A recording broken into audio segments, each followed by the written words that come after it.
And talking about AI ethics, you and I both were in Davos last Yeah. year, or this year, actually. Wow, earlier this year. I Seems know, like not that long age. ago, just a few months ago, Raj. That's true.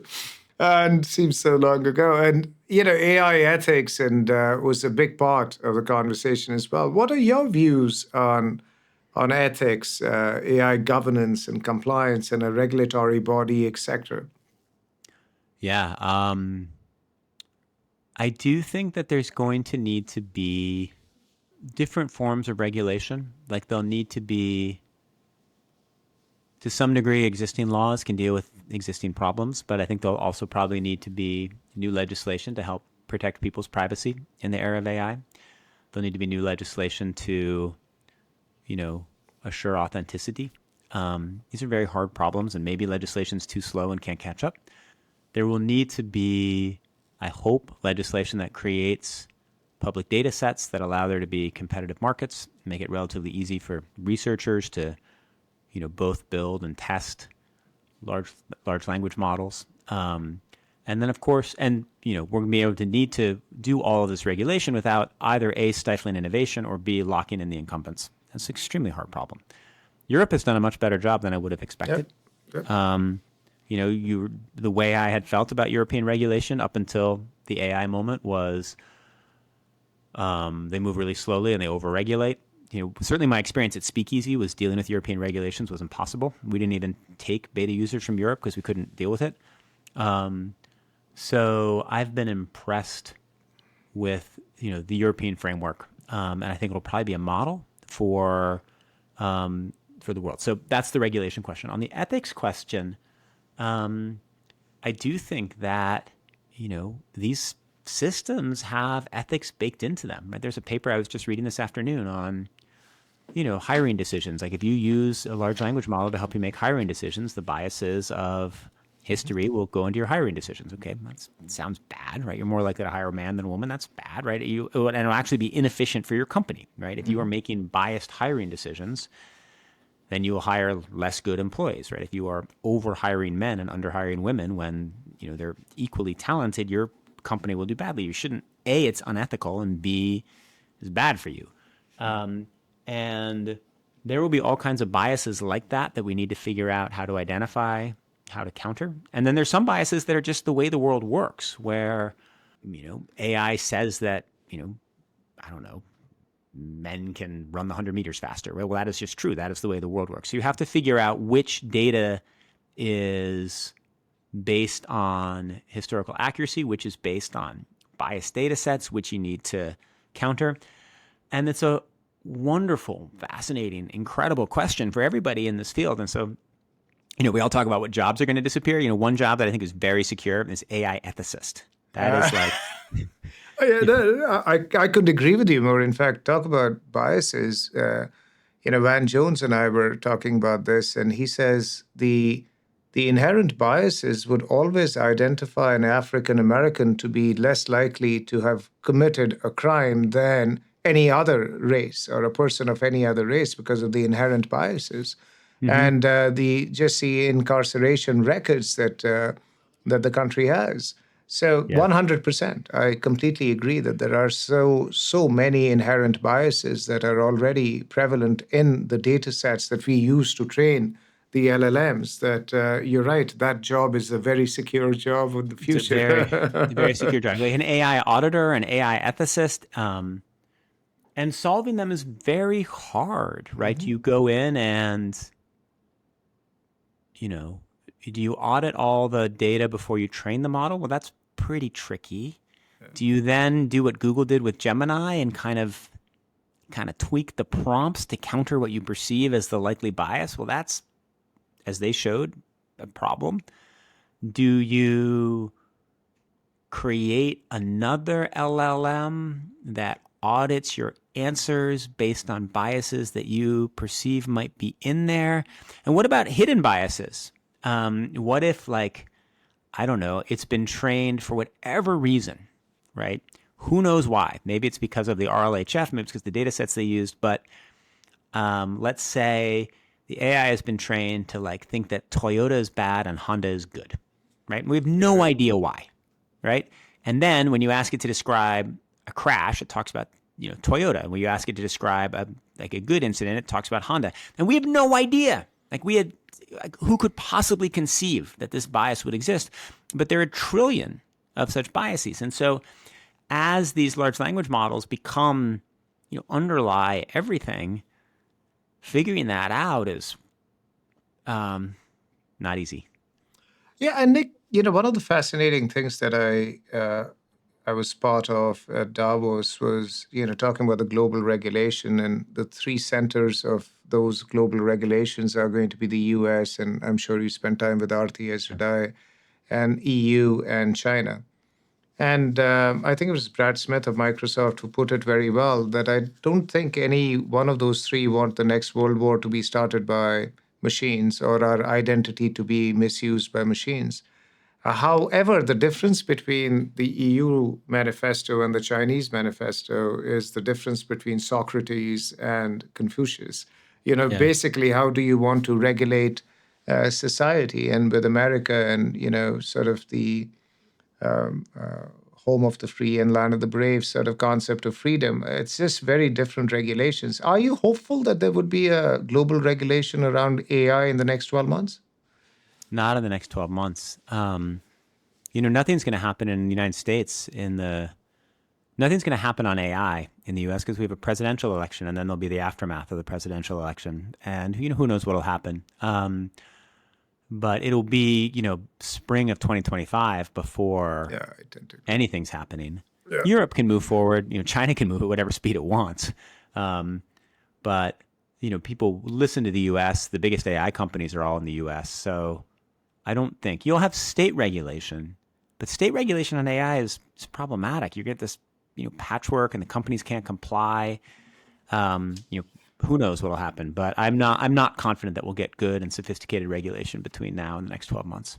I tend to agree, and more about what's happening, as you call one of the most consequential years in journalism, which Yeah. I tend to agree with you.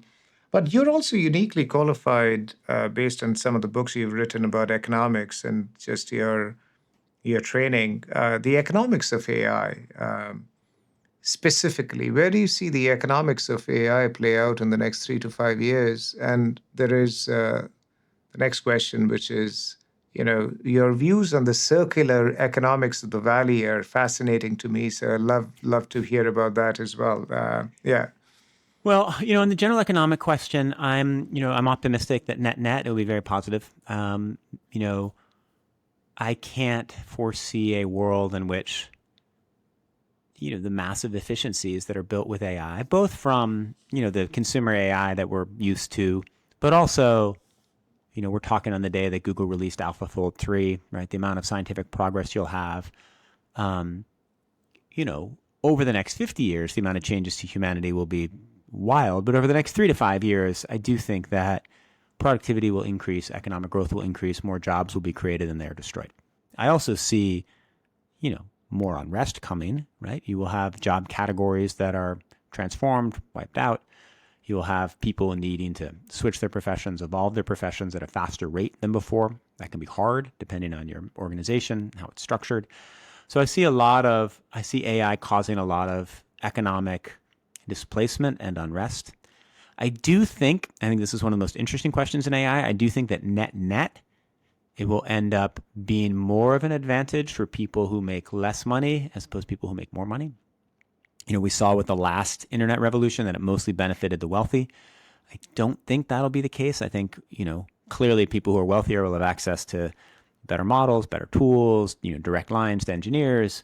But in general, we're seeing this with language, just the fact that it will allow everybody to communicate in pretty good English and reasonably well-written English is much more of an advantage for people who are, in the developing world than, relatively well-off Americans. So I do think in general it will increase income inequality. It will decrease income inequality. It will make the world more equal. So watching what it does to different industries and how people respond is part of the great unknown. And what about Silicon Valley? Yeah, that's the circular economics of the valley. That article that he wrote, it was fascinating. I was interested in what made you drive that, and what are your views on the Valley and its future? I mean, my sense on the Valley is so much of the wealth that's going to be created continues to just be created there. I've kept thinking right over the last 10 years, every now and then I'll be like, there's no Yeah. way it can all stay there, right? There's no way. Like, you know, why wouldn't you build the next big tech company somewhere outside of Silicon Valley? And yet you look at every AI company, right? Anthropic is there, OpenAI is there. Like everybody obviously Google is there, Bard is there, Llama, the top open source company is there. Uh, I was just talking, and NVIDIA now. and right, everybody, right? It's all there. Um, and I think it just stays, right? And then, the people leave out of those companies. Then many of the next great companies will be created by people who've come out of those companies. The same thing we've seen. It is absolutely extraordinary that a place that has had unpleasant weather for the last few months, as you've noted, right? That it does have amazing schools. I went to one of them, but it doesn't have 100 amazing schools there that are churning out. It is just extraordinary that it's the combination of intelligence, commitment, work ethic, all the things that work together there, venture capital funding, all those things. It's incredible that it continues to stay there. I think it would be better for America if it's spread out. I have no doubt about that. I love, the work that, say, Steve Case is doing to try to make tech companies spring up everywhere. I have no doubt. I actually think it would be better for the tech industry. It would be better for the tech industry if it was dispersed, right? And there were senators and congresspeople who, were committed to the industry in every state. I just don't think it's changing. Yeah, no, you're spot on, because everywhere I go, like if you see Israel, which I'm really fascinated by the kind of innovation that happens in Israel. Yeah, I think the government involvement in Singapore to create a innovation hub is just probably some of the best actions taken anywhere in the world, right? Yeah. London is, of course, trying. Every other city, Austin within America, happens to try. And everywhere I go, they seem to feel that I have that secret answer to what makes the Valley tick, and I actually don't. And but it just continues to go on and on. And everywhere that you go, even Israel, they look up to the Valley Yeah. as this absolute building ground for innovative ideas, and where things actually start to germinate and then grow. Yeah. And even India, if you really see, a lot of these, companies that are emerging from the US ultimately come to the US and the Valley to prosper. Yep. So the germ is Israel or India, but when they come to the Valley, that's really where it seems to have, sort of, I mean, growth. it's an amazing fact, right? If you look at of the companies I've talked about and you look at their founders, right? And in the Valley, where do they come from, right? Well, Stripe, well, they came from Ireland, right? Tesla, well, he came from South Africa, right? Like Google CEO, he came from India, right? And you go company by company, and they all came here from different places and then found their place in the Valley. Yeah, and by the way, before that, Google from Russia, and Right. Facebook. I mean, at least Eduardo from Brazil. I mean, it's just Right. And Jan fascinating. LeCun is from France, right? Yeah, yeah. It's and it's just it's fascinating. But anyways, the one thing that I do want to talk about, which I've been fascinated for the last probably year and a half, and I picked up that Atlantic issue where you spoke about well, I wouldn't say potential, but if that was a Trump term, what would it look Yeah. like? And I think that was a fascinating issue. You're a political activist. Before we go into the upcoming elections, what's, in your mind, the correlation between AI and democracy? Well, so I'm definitely not a political activist. I was when I was 19 years old, and now I am resolutely nonpartisan. Right? My job requires very much that you try as much as possible to hold on to those views and try to understand everything as much as you can from every political position. AI and democracy is, of course, I should have mentioned this when you mentioned the risks, but this is one of the great questions for the next year, which is, can a democracy survive when you have no idea whether you're talking to a human or a bot? And pretty soon on Twitter, on Reddit, wherever you are, maybe even on the phone, but that'll take a little bit longer, you won't know whether you're talking to somebody or whether you're talking to a bot. And, what will that do to trust? You also won't know whether information was created by teams of humans or by teams of bots. And the most frightening scenario is just we come to trust nothing. And there are parts of the world where you don't trust anything, right? Where you don't, if somebody offers you a deal, you don't trust them, right? And there are parts of the world where somebody offers you a deal and shakes your hand and you completely trust it even without a signed document. And in the places in the world where you can trust people, everything's a lot simpler, a lot easier, and works a lot better. And in the places of the world where you can't, everything's a lot harder. And what I fear is the internet becoming a place of just total non-trust, where you don't know who you're talking to. You don't know whether you're being grifted at any moment. And the question will be, and you also don't know if anything is true, right? So if, I think in this presidential election, we'll certainly have believable deepfakes, and we'll also have real things that are dismissed as deepfakes. And we just, you won't know. And so there was a paper that I read recently about persuasion, and what they did is they got a bunch of political debates where everybody can argue either side, right? Should you get rid of the Electoral College? It's easy to see the arguments yes, it's easy to see the arguments no. And what they would do is they would randomly assign humans to one position. Get rid of the Electoral College, don't get rid of the Electoral College. And then they would have that human take that position they'd be assigned to and debate it with either a human or with GPT-4. And it turned out that GPT-4 was more effective at changing the original person's mind than the human was. And in fact, GPT-4, if given basic demographic data, was massively more effective. Now imagine GPT-4 not just with basic demographic data, but with access to everything about you, right? They've read my whole Twitter archive. They've read everything I've written. They know a lot about me. That would be an extremely manipulative potential bot. Now, it's not going to knock me out of like deeply held views. It's not going to convince me, for example, that there shouldn't be a First Amendment. But it might convince me on things that I don't really care about. And so you can imagine political operatives setting these armies of bots loose on the internet. Maybe they'll waste all their time arguing with each other because they won't be able to know either who's who.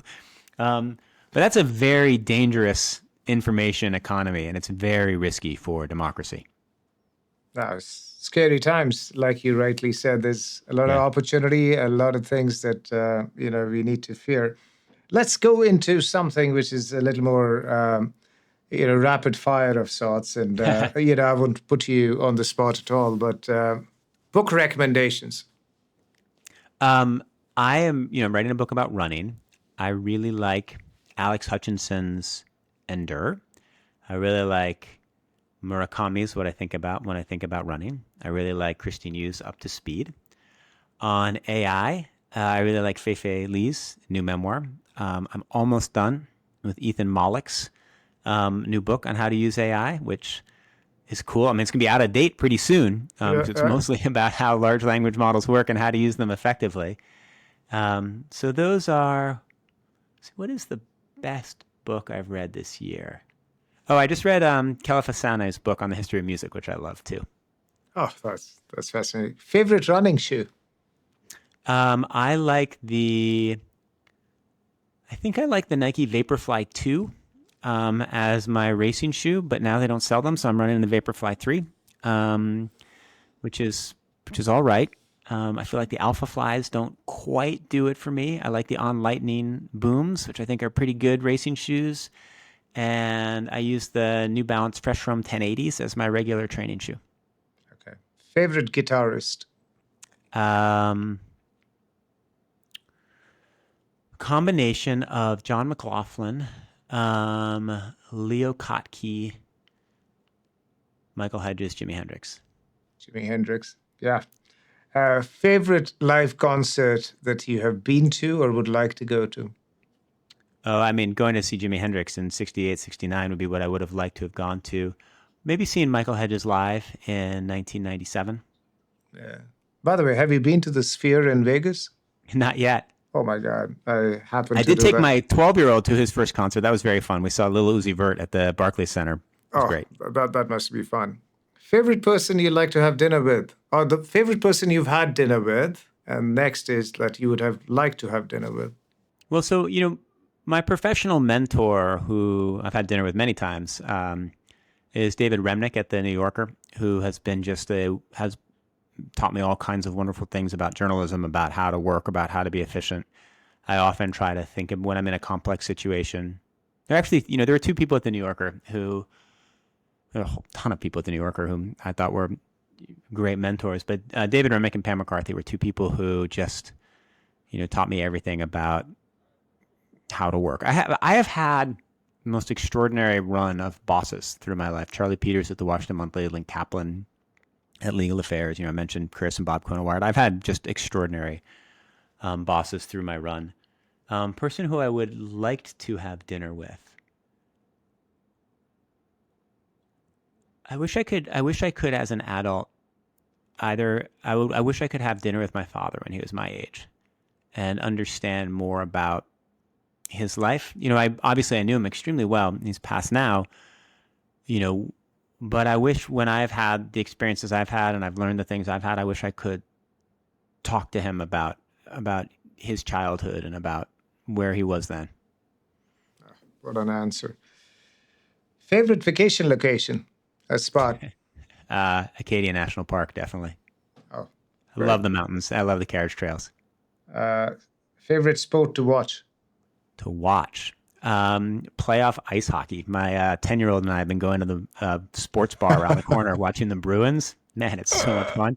I don't like hockey during the regular season, but the tension of the playoffs and your whole season can end on one goal. Watching the Bruins in Game 7 overtime with my kid, that was so much fun. That is favorite cuisine / food.